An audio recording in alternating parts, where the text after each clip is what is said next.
فبالمسيح ومع المسيح وفي المسيح نرفع إليك أيها الآب القدير في وحدة روح القدس كل إكرام ومجد إلى أبد الدهور.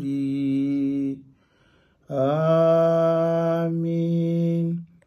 Kwa njia yake na pamoja naye na ndani yake, wewe Mungu Baba Mwenyezi, katika umoja wa Roho Mtakatifu, unapata heshima yote na utukufu milele na milele.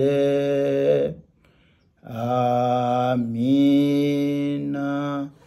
Hiyo ndio tafsiri.